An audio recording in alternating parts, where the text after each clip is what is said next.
നാമത്തിൽ എന്റെ സ്നേഹവന്ദനം. ഇന്ന് ഡിസംബർ 8 വിശുദ്ധ സഭ യോഹന്നാൻ സ്നാപകന്റെ ജന്മദിനം ഭാരതമായി കൊണ്ടാടുന്ന ദിവസമാണല്ലോ ഇന്നത്തേത്.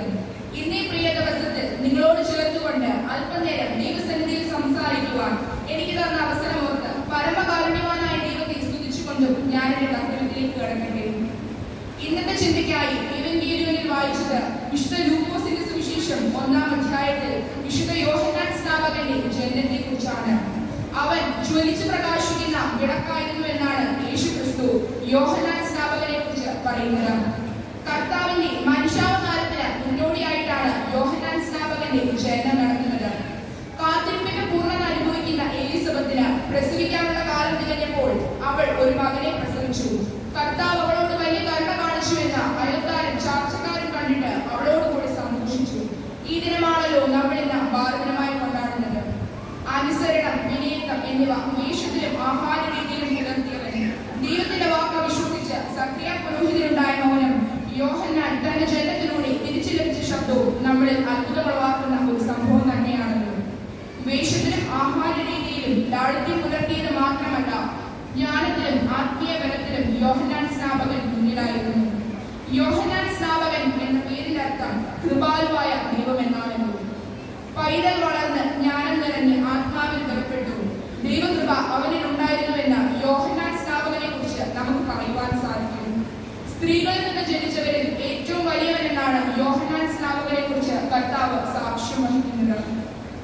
സ്വഭാവത്തിലും പെരുമാറ്റത്തിലും വിധേയത്വവും എളിമയും പുലർത്തിയവൻ, ക്രിസ്തുവിന്റെ മഹത്വം വർണ്ണിച്ചതുകൊണ്ട് പ്രദേശം മുഴുവൻ സഞ്ചരിച്ചവൻ, ക്രിസ്തുവിനെ മാമോദീസ മുക്കിയവൻ, മാതൃകയാക്കാൻ വേണ്ടി മാതാപിതാക്കൾക്ക് നഷ്ടപ്പെട്ടു പോയ അനുഗ്രഹം വീണ്ടെടുത്ത് നൽകിയവൻ, കർത്താവിനെ ഉയർത്തിക്കാട്ടിയവൻ എന്നിങ്ങനെ ഒട്ടേറെ പ്രത്യേകതകൾ യോഹന്നാൻ സ്നാപകനെ നമുക്ക് കാണുവാൻ സാധിക്കും. പ്രിയമുള്ളവരെ, ഈ ബാലദിനത്തിൽ വിശുദ്ധ യോഹന്നാൻ സ്നാപകന്റെ ജീവിതം നമുക്കും മാതൃകയാക്കാം.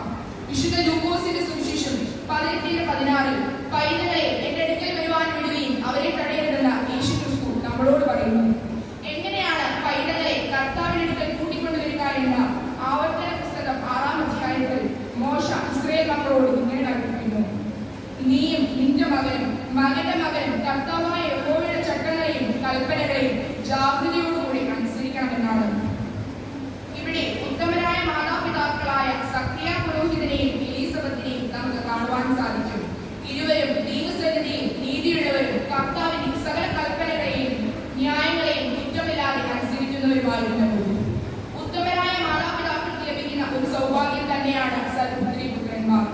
മക്കളെ, നിങ്ങളുടെ അമ്മയപ്പന്മാരെ അനുസരിക്കുകയും മാതാപിതാക്കളെ നിങ്ങളുടെ മക്കളെ കർത്താവിന്റെ ബാലശിക്ഷയിലും പത്യോപദേശത്തിലും പോറ്റി വളർത്തുകയും ദൈവവചനം നൽകി കുഞ്ഞുങ്ങളെ കർത്താവിന്റെ അടുക്കിലേക്ക് കൂട്ടിക്കൊണ്ടുവരുവാനുള്ള പൂർണ്ണ ഉത്തരവാദിത്വം മാതാപിതാക്കളെ പോലെ തന്നെ സഭയ്ക്ക് മുൻപുണ്ട്.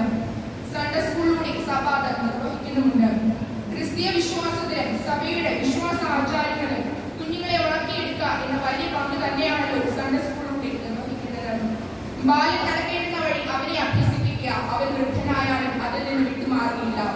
കർത്താവിന്റെ അടുക്കൽ ചെല്ലുന്നതിൽ നിന്നും കുഞ്ഞുങ്ങളെ തടയട്ടെന്ന് കർത്താവ് ആവശ്യപ്പെടുന്നു. ദൈവവചനം പഠിക്കുവാനും അങ്ങനെ കർത്താവിന്റെ അടുക്കൽ ചെല്ലുവാനും എല്ലാ കുഞ്ഞുങ്ങൾക്കും അവകാശമുണ്ട്.